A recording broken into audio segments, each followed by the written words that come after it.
What's up, y'all? It's Worm, Fearless Leader of the Ringworms, and I've got two stories for you today. One is about a horrible girlfriend I had, probably I know it's the worst one I've ever had. And the second is about the time that I repaired my own tooth. So let's start with the bad girlfriend. You guys ever dated someone and like right from the start, it's like this doesn't really feel this doesn't feel right. I don't know. Well, that's kind of what happened here. But I'm stupid, so I just went with it. Now, the main problem with this was I had just broken up with a girl I'd been with for, I think we were together for like 4 years. It was like a high school sweetheart kind of deal. And we had we had moved in together. It was our first apartment ever for both of us. And so we broke up. I mean, it wasn't any like big drawn out thing or anything. It was just we grew apart and, wanted different things or whatever. So I didn't have anywhere to go because we had signed a year lease. If you ever do that, don't go for the year lease. It's cheaper probably, but just do the 6 month because there's no telling what can happen in a year. And because I'm a stand-up guy or whatever, I felt the need to pay the remainder of my half of the rent for the rest of the six months that were left on it. So it was either move in with my dad, which would have been fine, I should have done that, or she offered to let me move in with her. And I thought, hey, she seems pretty cool. We worked together at the time. I worked at a pizza place delivering pizzas, which was a horrible job. And she was the bartender there. So I was like, oh, sweet, man. I think I was like, I want to say I was 20. I don't think I was 21 yet. So it was like, sweet, bartender, roommate, this is going to be awesome. And she was like, you don't have to pay rent. So it seemed like a great idea. The reason I didn't have to pay rent is because as soon as I moved in, we were like boyfriend-girlfriend. Yay. And she was... I mean, she's a bartender, so she had a lot of bartender friends and stuff, which was cool. And if you follow me on Twitter, you'll see that I post a lot of like beer pics, and I talk about drinking beer and stuff a lot.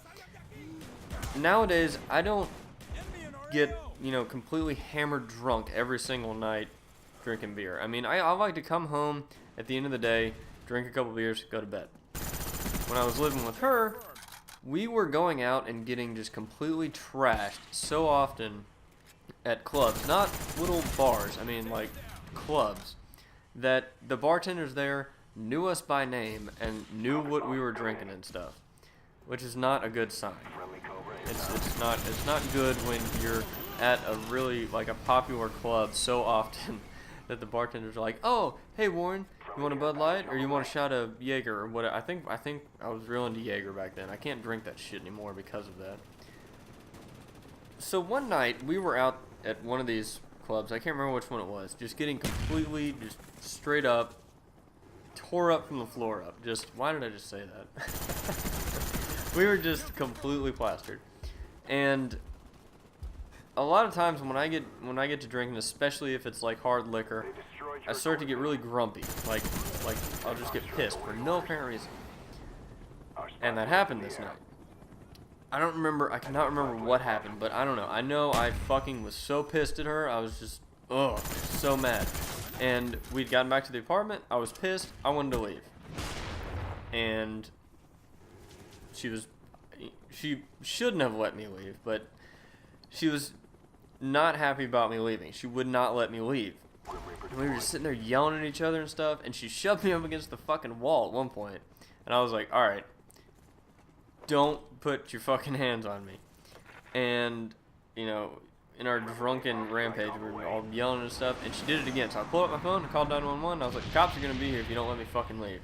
So, that's right, I called 911 on a girl because she pushed me. But, so she let me leave, and I ended up going over to my ex's apartment and hanging out there for the rest of the night. But, I mean, it was just, there was nothing good about our relationship. I hated her parents. I hated her siblings. It was just not good. So there's a pro tip. If you ever start dating someone and you can't stand their family, probably not going to work out.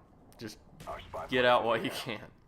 Now, the tooth repair thing. This is bad. While I was living there, she had one of those, I cannot remember what they're called, but it's like this triangular chocolate. It's like a bar, but it's shaped like a triangle. And it was in the freezer. I had taken it out and I was gnawing on it. And I got to a really crunchy part. And I think it has like toffee or peanuts or something in it. So that's what I thought it was. That and it was frozen, so it was hard. And it got something really crunchy. I was like, what the fuck was that? And then it felt like there was something stuck in one of my molars. So I'm trying to get it out with my tongue. I can't get it out. So I end up going in the bathroom and I'm looking at my mouth. And there's a big chunk of one of my molars just gone. Just gone. I guess I swallowed it or something. I don't know. And so I was like, fuck, man, I don't have insurance. I was working at like this really shitty audio store for some reason because I know nothing about audio. And so I didn't have insurance. I couldn't do anything about it. It was cutting my lip up.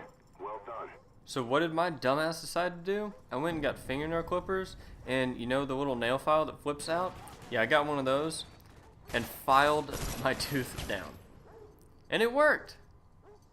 It was horrible, but it worked. A couple years later, I went to the dentist and he was like, what happened to this tooth? And when I told him, he just looked at me like, what is wrong with you? Thanks for watching, guys. We'll see you all later.